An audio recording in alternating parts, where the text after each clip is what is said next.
et certains d'entre vous connaissent ma façon de catégoriser cet monde, cet univers complexe de la souffrance des gens qui viennent nous voir.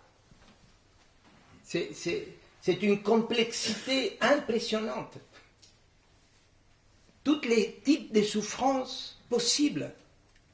Et c'est difficile de se orienter, de se guider dans cette jungle, dans cet foisonnement de souffrances et des formes de souffrances. Heureusement, il y a eu Freud. Oui, il y a eu Freud.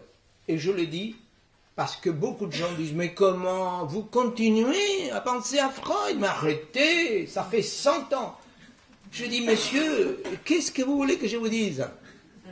C'est le seul qui m'inspire, qui me permet de m'orienter dans cette complexité de la souffrance des gens.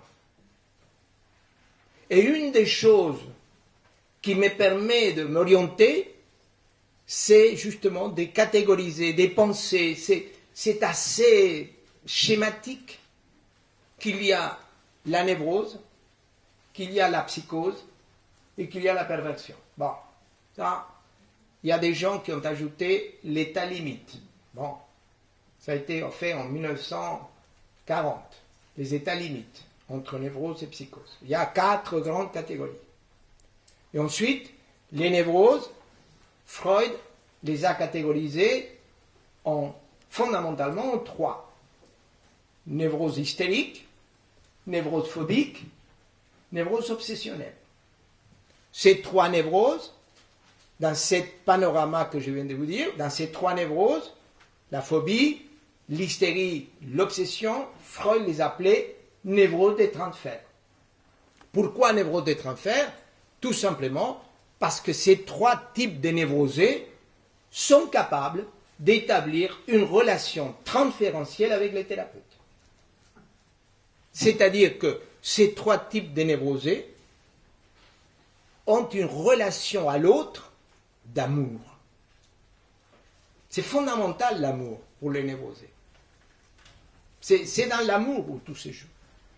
Je vais vous le dire tout à l'heure.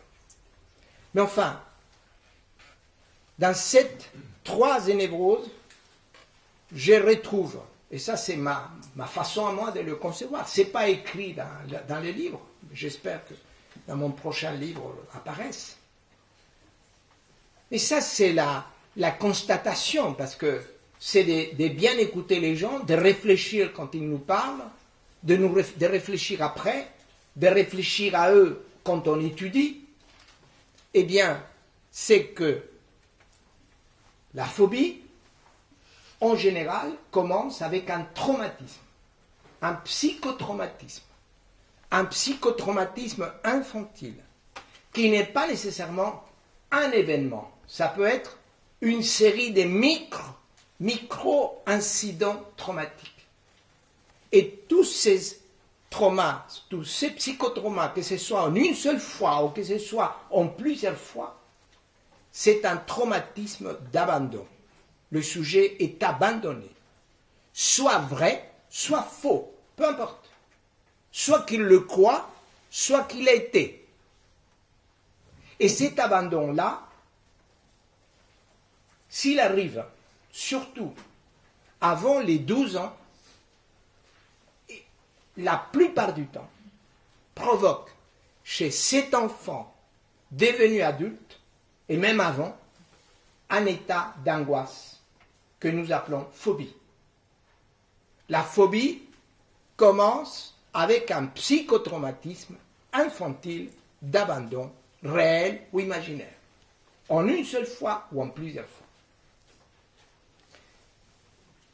L'hystérie.